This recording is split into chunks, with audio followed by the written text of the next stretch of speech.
ကဲအားလုံးပဲမင်္ဂလာပါဒီနေ့ဆိုလို့ရှိရင်အကောင်းဆုံးဗီတာမင် C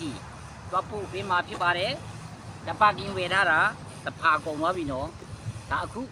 ဗီတာမင် C ကိုသွားဖို့မှာဖြစ်ပါတယ်คืนนี้พี่ต้อง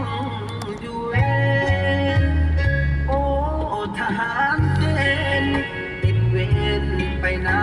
ไม่ได้ညကလင်ပလောင်ဗီတာမင် C ပို့ရောက်လာပါပြီဒါချစ်ဆုံးကိုယ်စလဲမင်းစိုက်ဗီတာမင် C ခေါ်မလားခေါ်โอ้โหအတာဝဲတော့ခေါ်ရင်မင်းโอ้စိုက်နေမတော်လားခန္ဓာကိုယ်မှာဒီလိုမျိုးမဲတူးနေတဲ့အစိတ်အတောက်တွေကိုကျွန်တော်တို့ဗီတာမင် C ဆေးကြောပေးနိုင်တယ်ဘာမှကြောက်စရာမလိုဒါလက်တွေ့ပြပေးမယ်တစ်စိတ်နည်းနည်းလေးထည့်ရုံနဲ့လုံလောက်ပြီနော်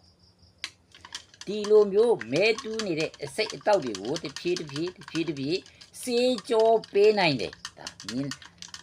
မြစ်လုံးရှိမှတက်တည်ပြပေးသွားမှာဖြစ်ပါတယ်တဖြည်းနဲ့အယောင်တွေ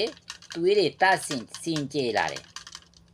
ခဏကမဲတူးနေတဲ့အစိတ်အတောက်တွေကိုဒီလိုမျိုးတရှင်စင်ကြယ်စွာကျွန်တော်တို့ဗီတာမင် C ဆေးကြောပေးနိုင်တယ်ဆိုတာတက်တည်လာပြပေးတာဗီတာမင် C ကိုတုံးဆွဲထားတဲ့တူတိုင်းကိုခံအားကောင်းတယ်ကိုခံအားကောင်းတယ်ဆိုလို့ရှိရင်လုံးဝယောဂါတွေကြောက်စရာမလိုတော့ဒီလိုမျိုးသွေးတွေတရှင်စင်ကြယ်ခြင်းရင်ဗီတာမင် C ကိုတုံးပါမနေ့ပြန်ဘာဖြစ်မယ်မှန်းသိချာမသိတဲ့ဒီဘဝကြီးမှာကျွန်တော်တို့လောက်ကျနှစ်ခုပဲရှိတယ်တစ်ခုကကိုချစ်မယ်နောက်တစ်ခုကကိုချစ်တဲ့လူတွေကိုနှစ်ဆပြန်ချစ်မယ်